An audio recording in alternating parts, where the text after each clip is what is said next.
Bugun men pensionerlar uchun juda muhim bo'lgan masalani tushuntirib beraman. Sentyabr oyida pensiya olish jadvali qayta tuzilsa, bu nimani anglatadi? Pul qaysi holatda odatdagidan oldin yoki kechroq tushishi mumkin? Kim xavotir olishi kerak? Kim esa bemalol kutsa bo'ladi? Bu ma'lumot har bir pensionerga, nogironlik pensiyasi oluvchilarga, boquvchisini yo'qotganlik pensiyasi oluvchilarga va ularning farzandlariga tegishli. Chunki bir kunlik kechikish ham ko'pchilik oilalarda dori-darmon, oziq-ovqat, kommunal to'lov yoki kredit to'loviga ta'sir qiladi. Shuning uchun videoni oxirigacha ko'ring.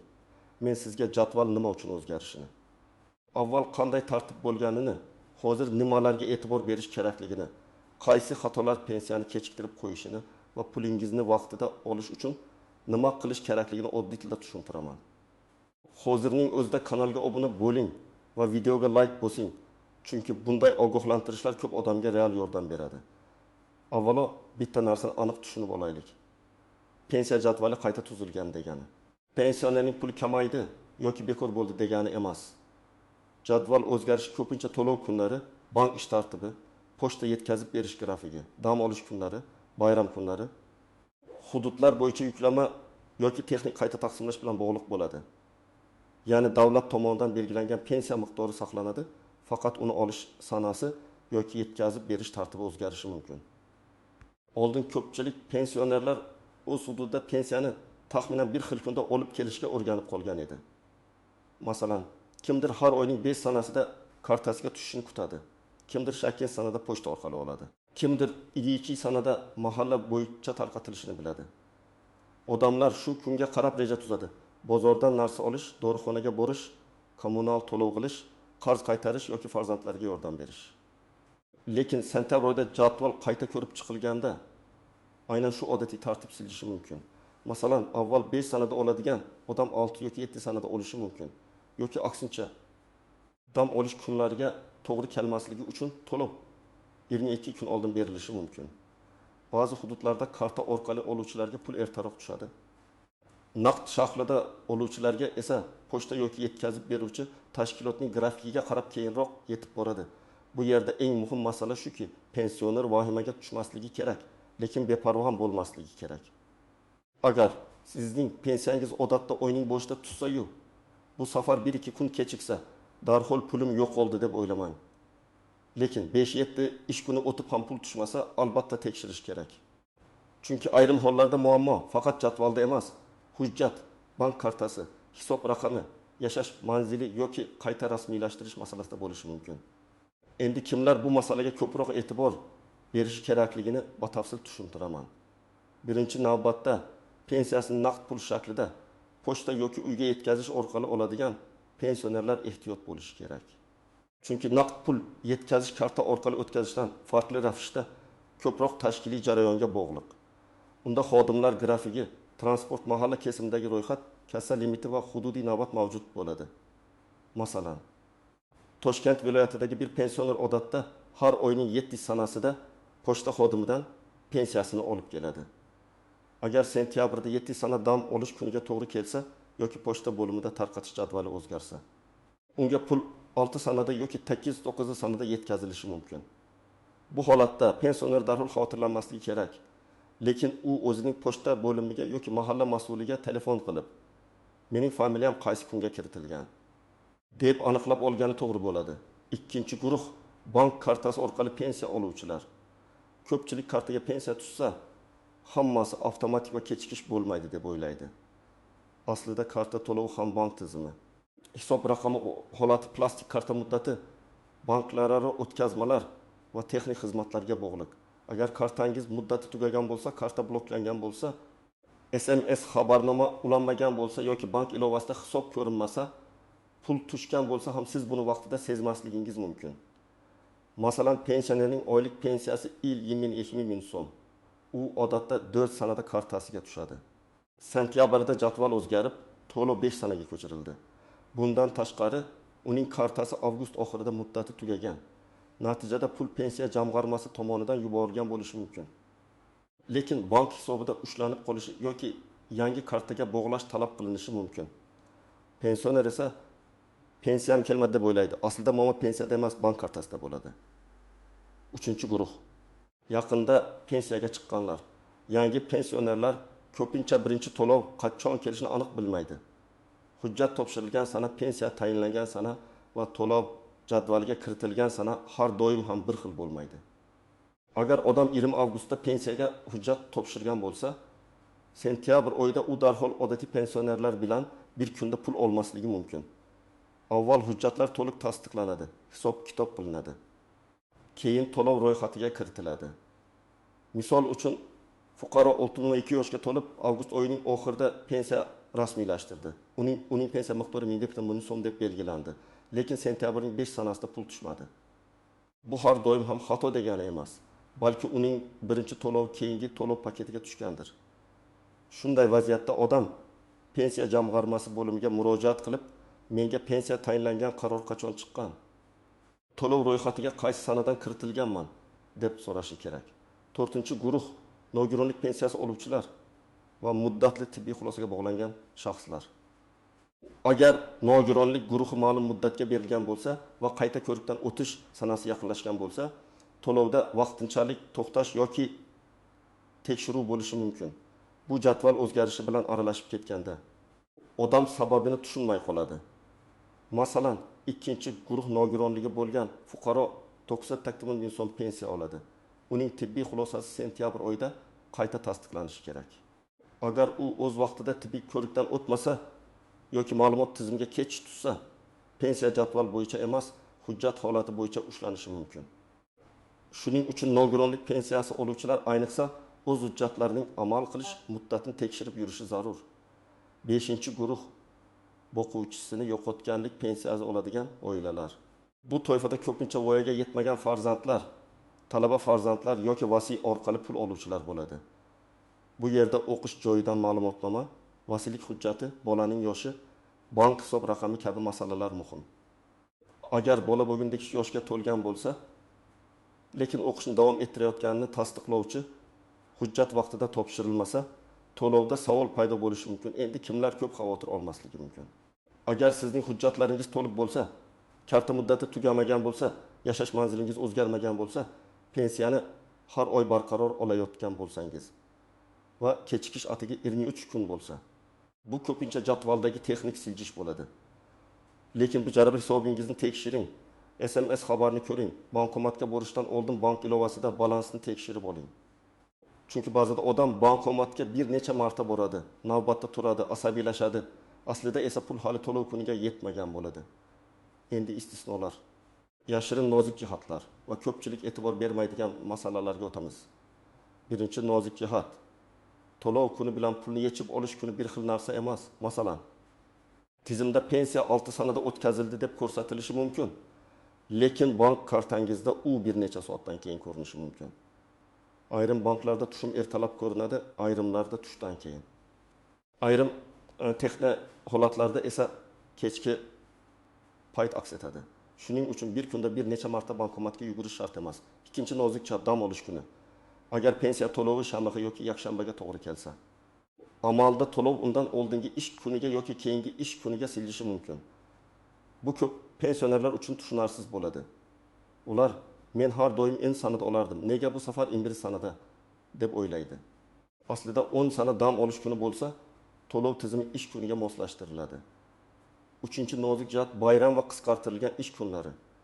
Sentyabr oyida ayrim sanalarda ish tartibi o'zgarishi, banklar, pochta bo'limlari yoki mahalliy xizmatlar grafiki boshqacha bo'lishi mumkin. Bu ayniqsa naqd pul tarqatishda seziladi. Chunki naqd pulni yetkazish uchun xodim borishi, ro'yxat tekshirilishi, imzo olinishi, pul qoldig'i qaytarilishi kerak. Har bir qadam vaqt oladi. 4-nozik jihat manzil o'zgarishi. Pensioner bir tumandan boshqa tumanga ko'chgan bo'lsa, lekin pensiya ishini yangi manzilga o'tkazmagan bo'lsa, to'lov jadvalida chalkashlik bo'lishi mumkin. Masalan, odam Samarqanddan Toshkentga farzandining uyiga ko'chib kelgan, lekin ro'yxatdagi manzili hali eski hududda. Pensiya eski hudud jadvalida yurishi, pochta xodimi esa unda topolmasligi mumkin. Shuning uchun manzil o'zgarsa, buni albatta rasmiylashtirish kerak. 5-nozik jihat, ishonchnoma orqali pensiya olish. Ba'zi pensionerlar yoshi katta, salomatligi sababli yoki chetda bo'lgani uchun pensiyani farzandi qarindoshi yoki vakili orqali oladi. Bunday holatda ishonchnomaning muddati tugamagan bo'lishi shart. Agar ishonchnoma muddati tugagan bo'lsa, to'lovchi tashkilot pulni berishga haqli bo'lmaydi. Bu pensionerga nisbatan yomon munosabat emas. Bu qonuniy talab, pul egasining huquqini himoya qilish uchun shunday tartib bor. 6-nozik jihat. Qarzdorlik va ushlab qolishlar. Ayrim pensionerlarning pensiyasidan ijro hujjati, aliment, kredit qarzi yoki boshqa qonuniy ushlab qolishlar bo'lishi mumkin. Bunday vaziyatda odam pensiyam kamayib tushdi deb o'ylaydi. Lekin aslida pensiya miqdori o'zgarmagan, faqat ma'lum qismi qonuniy asosda ushlab qolingan bo'lishi mumkin. Agar siz odatda 1000 million 600 ming so'm olsangiz, bu safar 1200 ming so'm tushgan bo'lsa, darhol bankdan va tegishli ijro organidan sababini yozma yoki elektron tarzda aniqlang. 7-nozik jihat karta almashtirilganda hisob raqami masalasi. Ba'zan karta yangilanganda bank hisob raqami o'zgarmaydi. Faqat plastik karta raqami o'zgaradi. Ba'zan esa boshqa bankka o'tilganda yangi hisob ochiladi. Pensioner yangi karta oldim deb o'ylaydi. Lekin pensiya jamg'armasiga yangi bank rekvizitlari yetkazilmagan bo'lsa, to'lov eski hisobga yo'naltirilishi mumkin. Shuning uchun bankni almashtirsangiz, faqat kartani olish yetarli emas. Pensiya to'lovi qaysi hisobga tushishini ham rasmiy tekshirtirish kerak. 8-nozik jihat, SMS kelmasa ham pul tushgan bo'lishi mumkin. Ko'pchilik SMS xabarini yagona dalil deb biladi. Lekin SMS xizmati o'chgan bo'lishi, telefon raqami almashtirilgan bo'lishi, aloqa sifati past bo'lishi yoki bank xabarnomasida kechikish bo'lishi mumkin. Shuning uchun faqat SMS ga qarab xulosa qilmang. Bank ilovasi, bankomat balansi yoki bank filialidan ma'lumot olish orqali tekshiring. 9-nozik jihat, firibgarlardan ehtiyot bo'lish. Jadval o'zgargan paytda ayrim firibgarlar pensionerlarning xavotirdan foydalanadi. Pensiyangizni tezlashtirib beramiz. Kartangizga pul tushishi uchun kod ayting. Yangi jadvalga kiritish uchun pasport rasmini yuboring. SMS kodini aytsangiz, pulingiz ochiladi degan gaplarga ishonmang. Hech qachon bank kartangiz kodi, SMS tasdiqlash raqami, PIN kod yoki ilova parolini hech kimga aytmang. Pensiya masalasi rasmiy tashkilotlar orqali hal qilinadi. Telefon orqali kod so'rab hal qilinmaydi. Endi men sizga aniq nima qilish kerakligini bosqichma-bosqich aytaman. Birinchi qadam, odatdagi pensiya olish sanangizni yozib qo'ying. Masalan, men odatda 6-8 sanalar oralig'ida olaman deb daftar yoki telefoningizga belgilab qo'ying. Agar sentyabr oyida jadval o'zgarsa, qaysi kundan keyin xavotir olish kerakligini bilasiz. Bir kun kechikish boshqa, bir hafta kechikish boshqa. Ikkinchi qadam, bank kartangizni tekshiring. Kartaning amal qilish muddati tugamaganmi? Karta bloklanmaganmi? Telefon raqamingiz kartaga ulanganmi? Bank ilovasiga kira olasizmi? Balansni ko'ra olasizmi? Agar karta muddati tugagan bo'lsa, bankka boring va yangi karta oling. Lekin shu bilan to'xtamang. Bank xodimidan pensiya tushadigan hisob raqamingiz o'zgargan-o'zgarmaganini so'rang. 3-qadam. Agar pensiyani naqd olsangiz, mahalla, pochta bo'limi yoki yetkazib beruvchi mas'uldan jadvalingizni aniqlang. Savolni aniq bering. Mening pensiyam sentyabr oyida qaysi sanada beriladi? Familiyam ro'yxatda bormi? Uyga olib kelinadimi yoki bo'limdan olishim kerakmi? Shunday aniq savol bersangiz, aniq javob olish oson bo'ladi. 4-qadam, hujjatlaringizni tayyorlab qo'ying. Eng kerakli hujjatlar odatda pasport yoki ID karta, pensiya guvohnomasi yoki pensiya tayinlanganini tasdiqlovchi ma'lumot, bank kartasi rekvizitlari, telefon raqam, yashash manzili, ishonchnoma bo'lsa, uning asl nusxasi. Nogironlik bo'yicha tibbiy xulosa. Boquvchisini yo'qotganlik pensiyasida o'qish joyidan ma'lumotnoma bo'lishi mumkin ekan. Hamma hujjatni bitta papkaga solib qo'ysangiz, muammo chiqqanda yugurib izlamaysiz. 5-qadam, agar pul tushmasa, murojaatni og'zaki gap bilan qoldirmang. Avval bankdan hisob holatini tekshiring. Bank pul kelmagan desa, pensiya jamg'armasi bo'limiga murojaat qiling.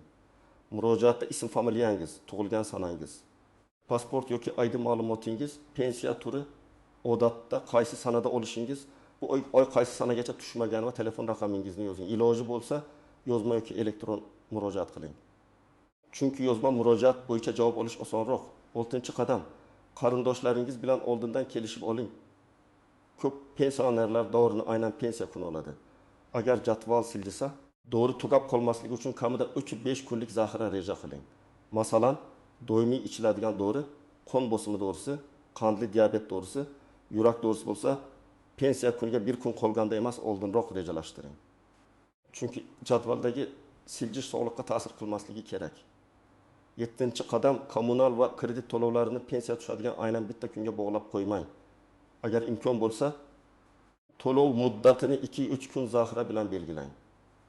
Masalan, pensiya odatda 7 sanada tushsa, kredit to'lovini 7 sanaga emas, 10 yoki 12 sanaga qo'yish haqida bank bilan maslahatlashish mumkin. Bu kechikish jarimasining oldini oladi. 8-qadam telefon orqali kelgan shubhali qo'ng'iroqlarni tekshiring. Men pensiya bo'limidanman, kartangizni ochib beraman desa, ishonmang. Rasmiy tashkilot xodimi sizdan PIN kod yoki SMS kod so'ramaydi. Agar shubha bo'lsa, telefonni qo'ying va o'zingiz rasmiy raqamga qo'ng'iroq qiling yoki yaqin bo'limga boring. Ayniqsa, o'sha katta ota-onangizga buni tushuntirib qo'ying. 9-qadam, agar siz boshqa odam nomidan pensiya masalasini hal qilayotgan bo'lsangiz, vakolat masalasini oldindan tekshiring. Ota-onangizning pensiyasini olish.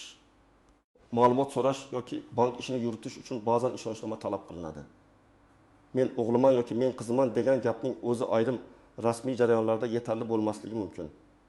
Shuning uchun notarial ishonchnoma, vasiylik hujjati yoki boshqa tasdiqlovchi hujjatlar kerak bo'lishi mumkin. 10-qadam, pensiya miqdori o'zgargan bo'lsa, raqamlarni yozib solishtiring. Masalan, avgustda 1 million 307 ming so'm olgan bo'lsangiz, sentyabrda 20 million 300 ming so'm o'rniga 20 ming so'm tushsa, shunaqa bo'lsa kerak deb qo'ymang. Bankdan tushum tafsilotini oling.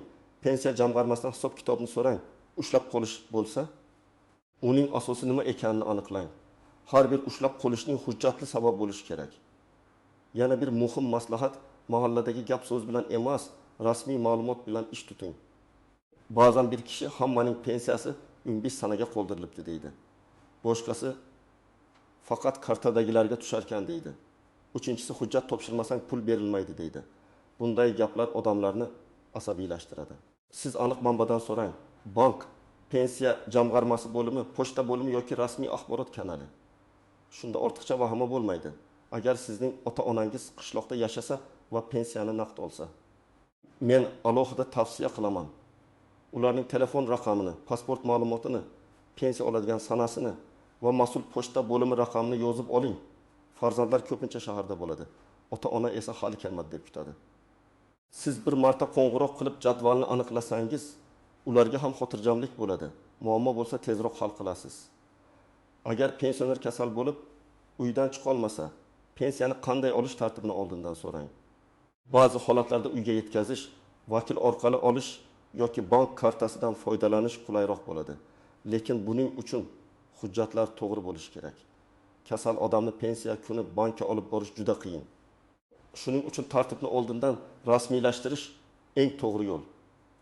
Yana bir amaliy misol keltiraman. Deylik, pensioner opa har oy 1,7 ming so'm pensiya oladi. Uning 600 ming so'mi dori-darmonga, 400 ming so'mi oziq-ovqatga, 220 ming so'mi kommunal to'lovlarga, qolgan qismi kundalik xarajatlarga ketadi. Agar pensiya 3 kun kechiksa, u dorini kechiktirishi mumkin. Agar u oldindan jadval o'zgarishini bilsa, farzandiga aytadi. Dorini bir necha kun oldin olib qo'yadi. Kommunal to'lovni esa pensiya tushgandan keyin qiladi. Mana shu oddiy reja odamni keraksiz stressdan saqlaydi. Yana bir misol, pensioner aka kartaga pul oladi, lekin SMS xizmati o'chgan. U 5 sanada SMS kelmagani uchun bankka bormaydi. Kel sanada bankomatga borsa, pul 5 sanadayoq tushganini ko'radi. Shu kun davomida u bekorga xavotir olgan. Agar bank ilovasini tekshirganida yoki balansni bankomatdan oldinroq ko'rganida muammo bo'lmasdi. Shuning uchun SMS kelmasa ham boshqa yo'l bilan tekshirish kerak. Eng muhim xulosa shuki, jadval o'zgarishi har doim ham yomon yangilik emas. Ba'zan bu to'lovlarni tartibliroq qilish, dam olish kunlariga moslashtirish, hududlar bo'yicha yuklamani kamaytirish yoki pulni xavfsiz yetkazish uchun qilinadi.